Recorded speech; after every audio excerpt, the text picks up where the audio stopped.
Usisahau kusubscribe, like na kubonyeza alama ya kengele. Asante. If you want proof that Iran endangers the entire world, the last 48 hours have given it. In the last 48 hours, Iran targeted a civilian area. They're doing that as a mass murder weapon.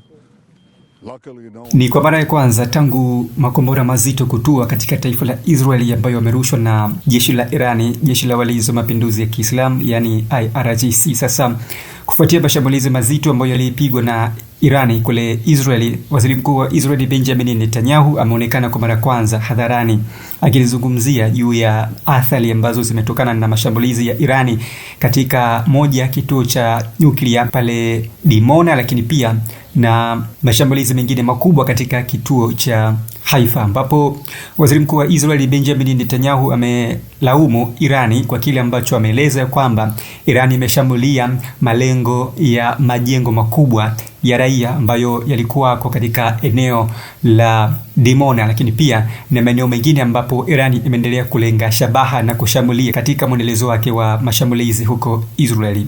Na waziri mkuu wa Israeli Benjamin Netanyahu ameenda mbali zaidi akizungumzia pia vita vya Iran na Marekani, akisema kwamba Irani hivi sasa ina uwezo mkubwa wa kufikia hata mataifa ya Ulaya, yani mataifa kama vile Uingereza, Ufaransa, Ujerumani na mengine mengi ambayo yapo kule bara la Ulaya. Na katika kauli yake hiyo, bwana Benjamin Netanyahu ameonyesha dhahiri kwamba Irani ina nguvu nzito ya kuweza kushambulia mataifa hata yaliyoko kule Ulaya, akisema kwamba yani wa Irani wamekuwa wakitega shabaha popote pale ambapo wao wanapahitaji. Na maneno mengi zaidi ambayo Benjamin Netanyahu pia ameyazungumza ni juu ya kuitisha msaada wa haraka kwa Israeli dhidi ya vita ambavyo vinaendelea baina yake Marekani na Irani, ambapo Benjamin Netanyahu ameitisha wito wa msaada wa haraka kwa mataifa washirika wao, akihitaji kusaidiwa katika vita vinavyoendelea baina yake na Irani, ambapo amesema and it's time to see the leaders of the rest of the countries join up. I'm happy to say that I can see some of them beginning to move in that direction, but more is needed. President Trump's call to have the international community confront this terrorist fanatic regime of zealots, that is a call not only for the security of America and the security of Israel, it's for the security of the entire world.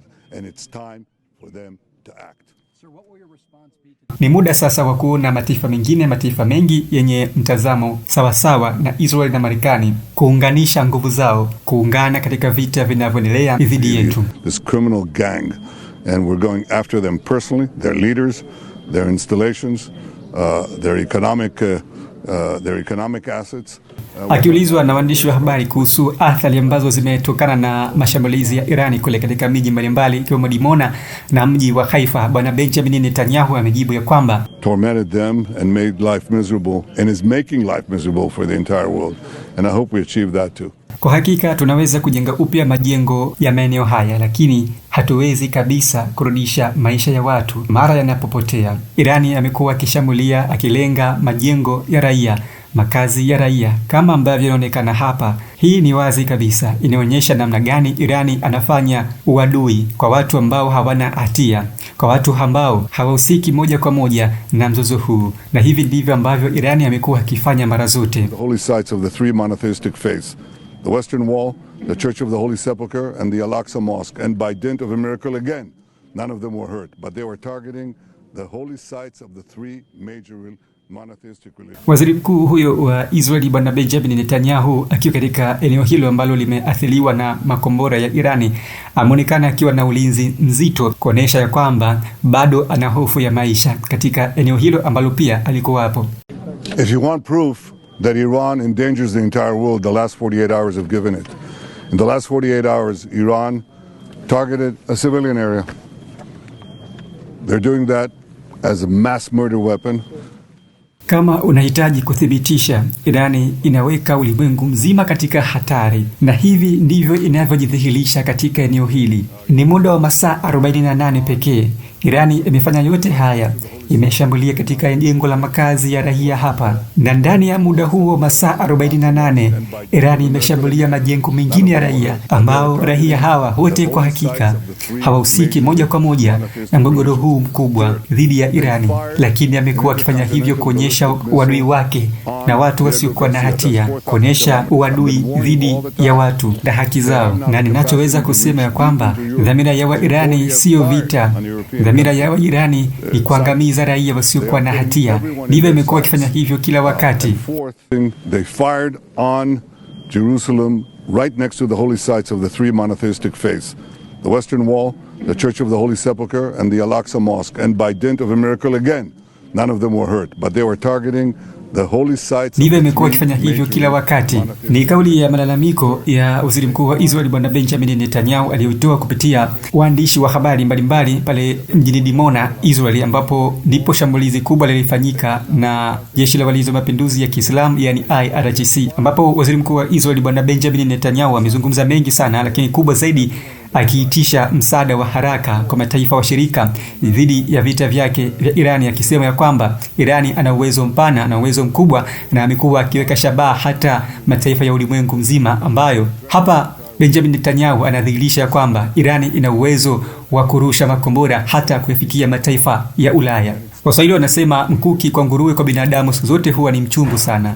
Na hii inakuja kufuatia mashambulizi ambayo Irani imetekeleza pale Israeli, lakini hapo awali pia Irani ilishambuliwa na kuteketezwa kwa baadhi ya mamia ya watu katika mji wa Tehran, ikiwemo watoto wa shule. Lakini Israeli haikutazama hili, na leo inatoa malalamishi kwa Irani kutekeleza mauaji ama kutekeleza mashambulizi katika eneo hilo la makazi ya watu. Sasa kufuatia hayo yote ambayo yametokea huko Mashariki ya Kati, vita vya Irani na Marekani, jeshi la Irani kupitia msemaji wake wa vikosi vya walinzi wa mapinduzi ya Kiislamu, yani IRGC, Bwana Ali Ambia, yeye ameyaonya mataifa ya uhasama, yani mataifa yenye uhasimu na Irani, Marekani na Israel, lakini pia kwa kile amesema kwa kushirikiana moja kwa moja na mataifa ya Kiarabu yaliyoko kule katika Ghuba ya Uajemi. Sasa msemaji wa jeshi la walinzi wa mapinduzi ya Kiislamu IRGC ameonya mataifa ya Kiarabu yote na washirika wote wa Marekani huko ukanda wa Mashariki ya Kati,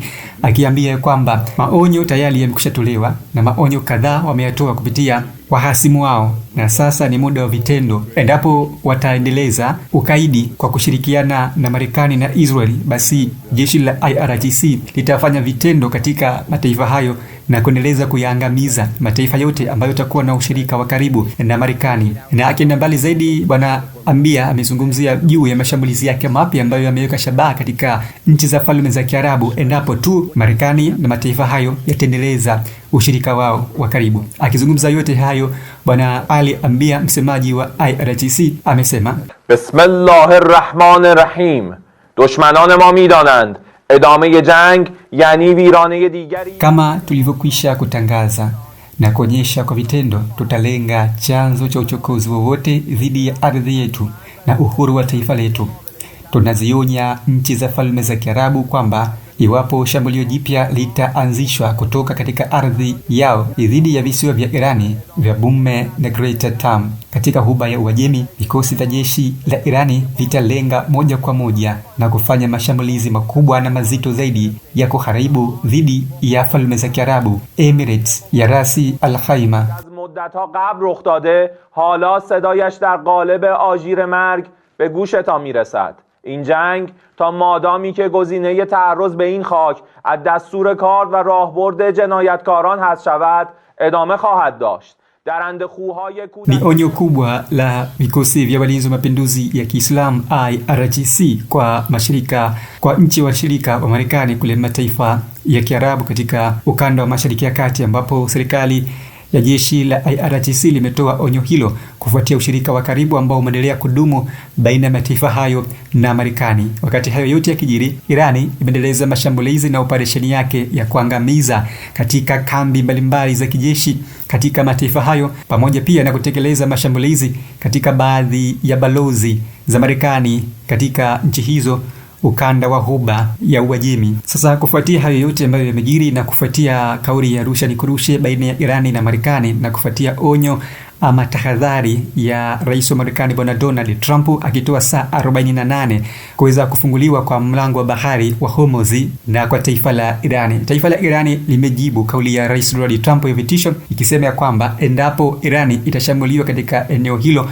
basi Irani itaangamiza maeneo yote ya nishati yenye ushirika na Marekani katika mataifa ya Kiarabu kule Mashariki ya Kati, ambapo Irani imesema miongoni mwa maeneo hayo ambayo yatashambuliwa vikali ni katika mitambo yake ya umeme huko Mashariki ya Kati. Na katika utekelezaji wa hiki ambacho Irani imekitangaza siku ya leo, jeshi la Irani la Walinzi wa Mapinduzi ya Kiislamu yani IRGC limetekeleza shambulizi la kudungua ndege vita ya Marekani aina ya USF-15, ambapo kwa mujibu wa jeshi la Irani, IRGC linasema kwamba ndege vita hiyo ilikuwa ikiambaa katika eneo la ukanda wa mlango wa bahari wa Hormuz.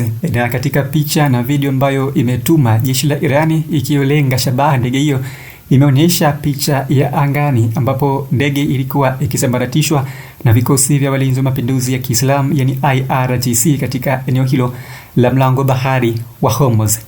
Katika mwendelezo wa taarifa hii, jeshi la Walinzi wa Mapinduzi ya Kiislamu IRGC limesema kwamba litaendeleza mashambulizi na kudungua kila aina ya chombo au mtu atakayekatiza katika mlango huu wa bahari wa Hormuz, ikiwa ni katika kuendeleza mpango wake wa kulinda mlango huu wa bahari dhidi ya maadui na vita vinavyoendelea baina ya Irani, Marekani na Israeli. Sasa wakati hayo yote yakiendelea kujiri, Marekani kupitia rais wake Donald Trump amechapisha kupitia ukurasa wake rasmi wa mtandao wa kijamii wa Truth Social akifananisha adui Irani na chama cha upinzani nchini Marekani, yaani chama cha mrengo wa kushoto cha Democrat, ambapo kupitia ujumbe wake huu ambao ameuchapisha kupitia mtandao wake huu wa kijamii wa The Truth Social, Donald Trump amesema ya kwamba sasa kwa kifo cha wa Irani, adui mkubwa zaidi ambaye Marekani anaye pia ni mrengo wa kushoto wenye msimamo mkali, yani chama cha wanachama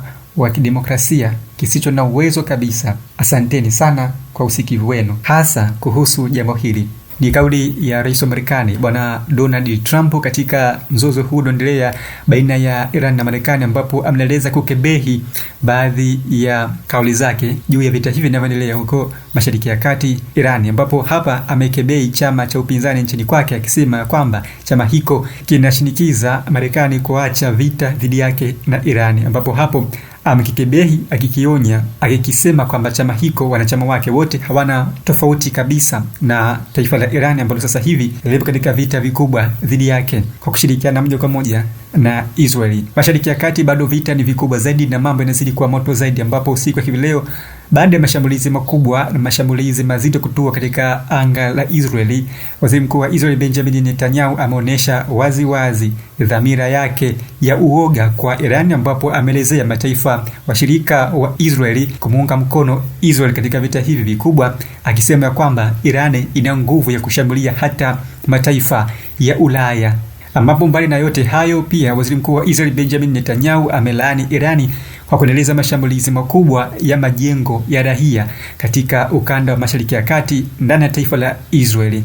Haya yote yanajiri wakati mashambulizi kadhaa yameripotiwa kurindima katika anga la Mashariki ya Kati, ikiwemo miji ya Tel Aviv, mji wa Dimona, lakini pia na mji wa Haifa huko Israeli. Huko Irani mashambulizi yanaendelea kurindima katika kiwango kidogo katika miji mbalimbali ikiwemo kitovu cha Isfahan, lakini pia na huko Natanz ambapo kulikuwapo na kituo cha uzalishaji wa silaha za nyuklia. Yapi maoni yako kufuatia mzozo huu unaendelea huko Mashariki ya Kati, vita vya Iran na Marekani? Tuachie maoni yako hapo. Mimi naitwa Chifu Mkuu wa Itifaki.